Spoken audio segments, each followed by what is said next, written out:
grace of Allah Almighty, we are going to start our second lecture upon writing complete sentences. हमने पहले lecture में अपना जो topic complete किया था उसमें हमने ये चीज़ नोटिस की थी कि हम सिर्फ फ्रेगमेंटेशन को अवॉइड कर सकते हैं। फ्रेगमेंटेशन को अवॉइड करने के लिए जो मेरा लेक्चर नंबर 1 है आप उसको देखेंगे तो इंशाल्लाह आपको बड़ी हेल्प होगी और आप आइडेंटिफाई कर सकेंगे कि क्यों टीचर्स हमसे ये बार बार कहते हैं राइटिंग में कि यू रोट अ फ्रेगमेंट। तो फ्रेगमेंट की जो प्रॉब्लम थी वो मैंने काफ़ी हद तक अपने पहले लेक्चर में कवर करने की कोशिश की थी। तो अब हमारा उसी एरर से रिलेटेड सेकंड लेक्चर है जो कि फ्यूज्ड सेंटेंसेस के मुतल्लिक है। तो let's get started. Starting with the definition of fused sentence. A fused sentence is a sentence that has nothing, that has nothing separating independent clause. ये बात बड़ी अहम है। इस बात को मैं सादा अल्फाज में अगर कहूँ तो ये एक ऐसा सेंटेंस होता है जो कि दो सेंटेंसेस को कंबाइन तो कर रहा होता है लेकिन उसके दरमियान में कोई ऐसी चीज़ को ऐड किया जा सकता है जिससे वो उन दोनों सेंटेंसेस को अगर हम सेपरेटली लिखें तो वो एक कंप्लीट सेंस कन्वे करते हैं। और हम ये बड़ी मिस्टेक कर देते हैं कि हम दो सेंटेंस ऐसे जो कि एक कंप्लीट सेंटेंस क्या होता है कि एक कंप्लीट सेंटेंस होता है जिसके पास सब्जेक्ट भी हो अपना और उसके पास अपनी प्रेडिकेट भी हो, ठीक है। लेकिन जब हम कोई ऐसे दो जुमले इकट्ठे लिख दें जिसमें सब्जेक्ट भी है और प्रेडिकेट भी है, उनको कंबाइन हमने कर तो दिया लेकिन उसके लिए हमने कोई पीरियड या कोऑर्डिनेटिंग कंजंक्शन या सेमाइकोलॉन कुछ भी हमने इस्तेमाल नहीं किया, उनको फ्यूज्ड करके लिख दिया। तो ये जो हमारी मिस्टेक है नॉर्मली हमें पता ही नहीं चलती और हम बड़े कंफर्टेबल होते हैं इस चीज़ के साथ, हालांकि ये एक बड़ी लीथल मिस्टेक है। आपको मैं ये फर्दर एक्सप्लेन करती हूँ with the help of an example. Moving on towards example, हम अगर पहली एग्जाम्पल को एनालाइज करें तो इस एग्जाम्पल को इस तरह से रीड किया जा सकता है, a parade is being held, it should be enjoyable. For normal students, for normal candidates जो कि इंग्लिश के साथ इतने ज़्यादा फेमिलियर नहीं है, उनके लिए जुमला परफेक्ट है, उनको इसमें कोई मिस्टेक नहीं नज़र आने वाला। लेकिन अगर हम इस जुमले को गौर से देखें तो इसमें एक बहुत बड़ी मिस्टेक है। अब जब भी एक क्लॉज के बाद दूसरी क्लॉज स्टार्ट करते हैं, स्पेशली इंडिपेंडेंट क्लॉज, आपको सबसे पहले तो ये देखें कि ये एक पूरे की पूरी इंडिपेंडेंट क्लॉज मैंने इस्तेमाल की है यहाँ पे, जिसमें मेरे पास ये सब्जेक्ट भी है और मेरे पास वर्ब भी है ठीक है। तो जब आप ऐसा जुमला लिख देते हैं जिसमें आपने दो इंडिपेंडेंट क्लासेस को आपस में ज्वाइन कर दिया, देखें ये सब्जेक्ट है और इसके साथ ये जो अगला जुमला है ये सारे का सारा इंडिपेंडेंट क्लास को शो कर रहा है। तो जब आप ऐसा जुमला लिख देते हैं जो कि अपने पास सब्जेक्ट को भी कंटेन कर देता है और इट्स सेल्फ एक इंडिपेंडेंट क्लास होता है, इसको आप अलग से डिस्क्राइब कर सकते हैं, तो ये आपकी बड़ी लिटिल मिस्टेक होती है कि आप दो इंडिपेंडेंट क्लासेस को आपस में ज्वाइन तो कर रहे हैं लेकिन उसके उनको ज्वाइन करने के लिए आपने कोई चीज़ नहीं ऐड की, डायरेक्टली उनको ज्वाइन करके लिख दिया। सेम मिस्टेक हमने अगले जुमले में भी की है, we need to talk today, I am lonely. तो इसमें भी हमने क्या किया कि एक हमारी इंडिपेंडेंट क्लॉज ये हो जाती है, एक हमारी इंडिपेंडेंट क्लॉज ये हो जाती है। मैं गाइज आपको दोबारा एक्सप्लेन कर दूं कि इंडिपेंडेंट क्लॉज क्या होती है। Independent clause is a group of words able to stand alone as a complete sentence. Independent clause एक ऐसा जुमला या फिर ग्रुप ऑफ वर्ड्स होता है जो कि अकेले स्टैंड कर सकता है।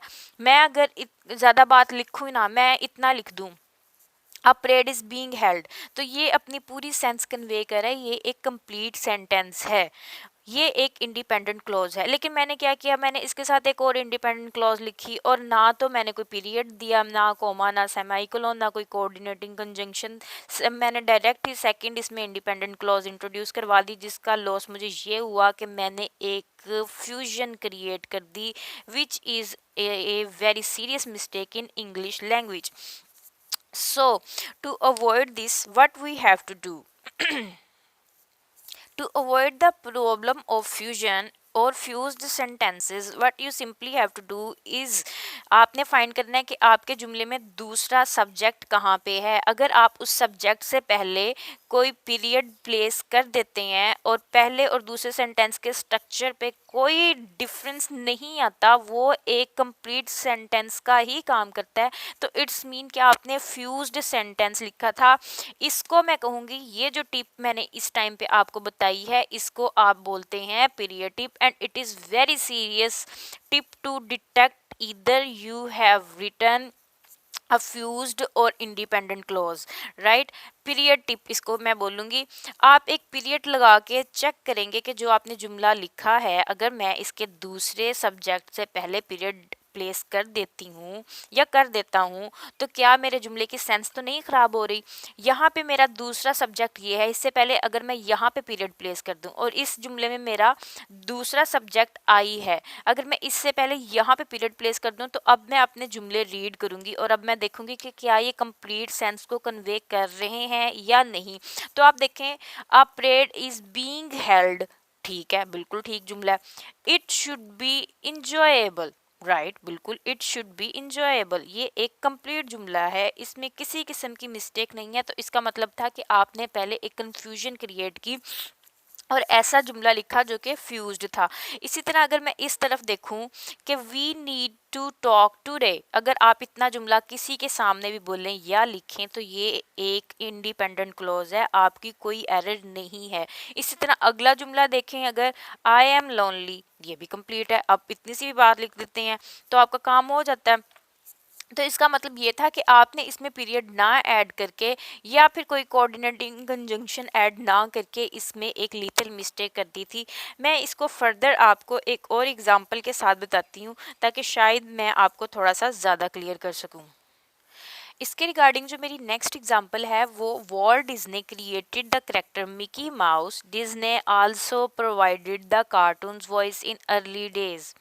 ये एक पूरा का पूरा जुमला मैंने लिख दिया अपनी तरफ से। तो मेरा ये जुमला है और ये इसमें मैंने दो बातें की हैं, क्योंकि हम अक्सर कंबाइंड या कॉम्प्लिकेटेड सेंटेंस में दो या दो से ज़्यादा बातें भी कन्वे करते हैं। तो मैंने भी अपनी तरफ से कुछ ऐसी ही कंस्ट्रक्शन करने की कोशिश की है जिसमें मैंने एक से ज़्यादा या दो से ज़्यादा बातें कन्वे करने की कोशिश की है। लेकिन लेकिन लेकिन मैंने मिस्टेक क्या कर दी कि मैंने इसमें कोई भी ऐसा हिंट नहीं दिया जिससे मुझे पता चले कि मैं दो बातें कन्वे कर रही हूँ। ये एक कंप्लीट सेंटेंस लग रहा है जिसको हमने एक जिसमें फस क्रिएट कर दी है। ये कोई एक अच्छी सी सेंस, अच्छी सी फीलिंग नहीं आपको दे रहा। तो मैंने जो आपको पहले पीरियड टिप दी थी, आपने क्या करना है कि जब आपको कोई सेंटेंस इस तरह का ऑकवर्ड सा लग रहा हो कि इतना लंबा जुमला है, दो बातें भी की हुई हैं, लेकिन इसको कोई मतलब इसमें कोई फ्लो नहीं है, एक प्रॉपर जो जुमले में जिसे कहते हैं कि कोहिरेंस नहीं है, तो आप क्या करेंगे, अपने सेकंड जो आपका सब्जेक्ट है उससे पहले पीरियड लगा के देखेंगे। यही हमने पहली टिप डिसाइड की थी। तो अगर मैं देखूं तो मेरा वॉल्ट डिज्नी इसमें पहला सब्जेक्ट हो गया और ये हमारी वर्ब हो गई, ठीक है, ये इंडिपेंडेंट क्लॉज के साथ। जो हम अब दूसरा, अगर मैं इसमें बात अपनी कंप्लीट करूं तो इसमें ढूंढूंगी Walt Disney created the character Mickey Mouse. यहाँ तक मेरी एक बात हो गई, उसने क्रिएट किया। अब फिर दोबारा डिज्नी के बाद डिज्नी ने फिर दोबारा ये काम करता है, डिज्नी ने दोबारा प्रोवाइड हमें की कि कार्टून की वॉइस भी प्रोवाइड की है। फिर डिज्नी ने बात की, तो डिज्नी इसका मतलब है मेरा, ये अगर मेरा सब्जेक्ट 1 था तो ये मेरी सब्जेक्ट 2 है। तो मतलब अगर मैं सेकंड सब्जेक्ट से पहले यहाँ पे पीरियड ऐड कर देती हूँ और इसके बाद मैं अपने सेंटेंसेस को रीड करती हूँ और तब भी ये एक इंडिपेंडेंट क्लॉज के तौर पे पूरी सेंस को कन्वे करेंगे, तो it means that I made a mistake. तो ये मिस्टेक को मैंने अब रिमूव किया है पीरियड के साथ। अब देखें, हम इन दोनों सेंटेंसेस को अलग अलग से रीड करते हैं। Vault Disney created the character Mickey mouse, right, complete जुमला है, इसमें किसी किस्म की मिस्टेक नहीं है। इसमें सब्जेक्ट, प्रेडिकेट, वर्ब, हर कंडीशन इसकी पूरी है और ये किसी पे डिपेंड भी नहीं कर रहा। ना इसको पीछे से सहारा चाहिए, ना इसको आगे किसी सेंटेंस का सहारा चाहिए। अगली बात, Disney also provided the cartoons voice in early days, ये भी इंडिपेंडेंट क्लॉज है। तो why are you making a fusion? तो आपको इस तरह की मिस्टेक्स को अवॉइड करना है। हम इस तरह की मिस्टेक्स को कैसे अवॉइड करेंगे? Let's move forward. Fused sentence को जो करेक्ट करने के तरीके हैं वो बेसिकली 3 हैं। जब आप आइडेंटिफाई कर लें कि आपने जो जुमला लिखा है या आप रीडर हैं और आपके राइटर ने जो जुमला लिखा है वो फ्यूज्ड सेंटेंस है, उसको करेक्ट करने के 3 तरीके हैं। सबसे पहले आप सेपरेट कर दें फ्यूज्ड सेंटेंसेस को इनटू 2। किस तरह से करेंगे, मैंने आपको वो टिप बताई थी पीरियड वाली, उससे आप अप्लाई करके देख सकते हैं। अगर तो वो दो में सेपरेट हो रहा है तो दैट्स फाइन, आपकी मिस्टेक करेक्ट हो जाती है। जो दूसरा आपका तरीका है वो आप ये करते हैं कि यूज़ कोमा या कोऑर्डिनेटिंग कंजंक्शन, कोई भी चीज़ इस्तेमाल कर लें, एंड और बट वगैरह आप इस्तेमाल करके देख लें। अगर उससे आपका जो जुमला है वो एक कंप्लीट सेंस को कन्वे कर देता है और उसमें कोई मिस्टेक आपको नज़र नहीं आती, तो तब भी आप एक फ्यूज सेंटेंस की करेक्शन को जो है वो रिमूव कर सकते हैं। और जो हमारी लास्ट तरीकाकार है जिससे हम फ्यूज सेंटेंस को ठीक करते हैं वो है यूज़ सेमाइकोलॉन। जब आप सेमाइकोलॉन को इस्तेमाल कर लेते हैं तो आपकी जो एरर है वो कम्प्लीटली रिमूव हो जाती है। मैं अपनी इन तीनों बातों को प्रूव करती हूँ with the help of an example. यहाँ मैंने एक एग्जाम्पल लिख दी है, I was sleepy, I had to stay away. अब हम अपनी सबसे पहली टिप अगर अप्लाई करते हैं सेपरेटिंग टू सेंटेंसेस, तो पहले आप अपने सब्जेक्ट आइडेंटिफाई कर लें। आपको पता है कि आई इसमें सब्जेक्ट है और इसके बाद आपकी ये वर्ब और ये कंप्लीट जुमला यहाँ पे हो जाता है, सब्जेक्ट और प्रेडिकेट की कंडीशन कंप्लीट हो जाती है। तो इसके बाद जो दूसरा आ रहा है वो भी एक सब्जेक्ट है। हमारी पहली टिप थी कि हम दो सेंटेंसेस को, फ्यू सेंटेंसेस को सेपरेट कर देंगे। इनको सेपरेट करने के लिए हमने दूसरे सब्जेक्ट से पहले यहाँ पे पीरियड लगाना था। अब पीरियड लगाने के बाद अगर मैं इस सेंटेंस को रीड करती हूँ तो क्या ये एक कंप्लीट सेंटेंस कन्वे कर देगा मुझे? I was sleepy, I had to stay away. बिल्कुल ठीक है, मतलब आपने जो फ्यूजन क्रिएट किया था उसको आपने पीरियड से रिमूव कर दिया। तो इस तरह से आपने अपना एक जो एरर थी, जो कि ग्रामेटिकल एरर थी, उसको करेक्ट करके अब आप सही डायरेक्शन में जा रहे हैं। जो दूसरा था हमारा कि हम कोई भी कोऑर्डिनेटिंग कंजंक्शन इस्तेमाल कर लेंगे, कोई प्लस कोई बट इस्तेमाल कर लेंगे, और इस्तेमाल कर लेंगे, कोमा इस्तेमाल कर लेंगे। तो अगर हम अब उन चीज़ों को अप्लाई करके देखें तो फिर क्या बनता है?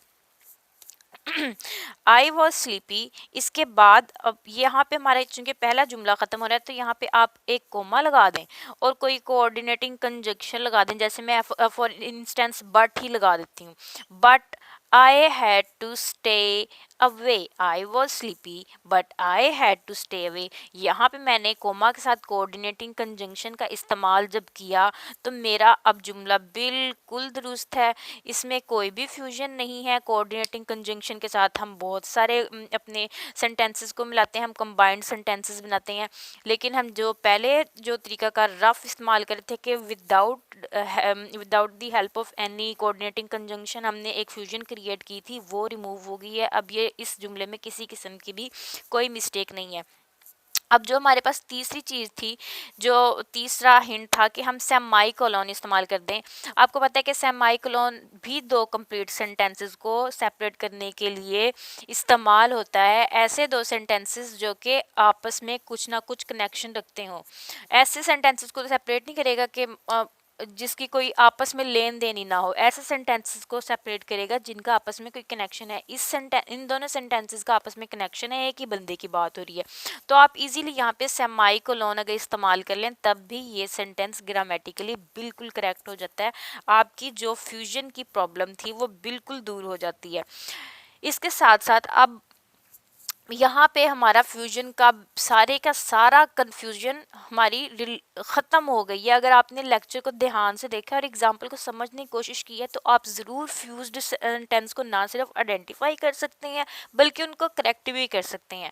Now it's time for summary में हमने यही देखना है कि अ फ्यूज सेंटेंस जो होता है वो एक सीरियस मिस्टेक है। ये हमारी जो इंडिपेंडेंट क्लॉजेस को आपस में विदाउट एनी कोऑर्डिनेटिंग कंजंक्शन या with the help of any period जो हम रिमूव कर सकते हैं वो हमने नहीं किया और हमने दो इंडिपेंडेंट क्लॉजेस को आपस में मिला दिया था। तो उस ऐसे सेंटेंसेस जिनको बगैर किसी पीरियड के या फिर कोऑर्डिनेटिंग कंजंक्शन के दो कंप्लीट इंडिपेंडेंट क्लासेस को जब हम मिला देते हैं तो उससे हम एक फ्यूजन क्रिएट करते हैं, एक फ्यूज्ड सेंटेंस क्रिएट करते हैं। ये था हमारा फ्यूज्ड सेंटेंस। उसके बाद हमने उसको with the help of example देखा कि कैसे कैसे हमारी फ्यूजन क्रिएट हो रही थी सेंटेंसेस के दरमियान में। फिर हमने उनके रिमूवल के तरीके देखे। रिमूवल के तरीके थे, पहला तरीका था पीरियड की मदद से, दूसरा तरीका था कोऑर्डिनेटिंग कंजंक्शन और कोमा की मदद से, और तीसरा हमारा तरीका था कि हम उसको सेमाइकोलोन की मदद से सेपरेट करके अपने फ्यूजन या फिर फ्यूज्ड सेंटेंस की प्रॉब्लम को रिमूव कर सकते हैं। आई होप सो कि आप लोगों को कुछ ना कुछ तो समझ आई होगी, क्योंकि फ्यूजन सेंटेंस या फिर फ्यूज्ड सेंटेंस में जो भी समझने वाली चीज़ें थी मैंने आपको हर तरह से with the help of example समझाने की कोशिश की है। अब इसके नेक्स्ट लेक्चर में मैं आपको कोमा सप्लाइसेस की मिस्टेक के बारे में बताऊंगी। Stay tuned. अल्लाह हाफिज़।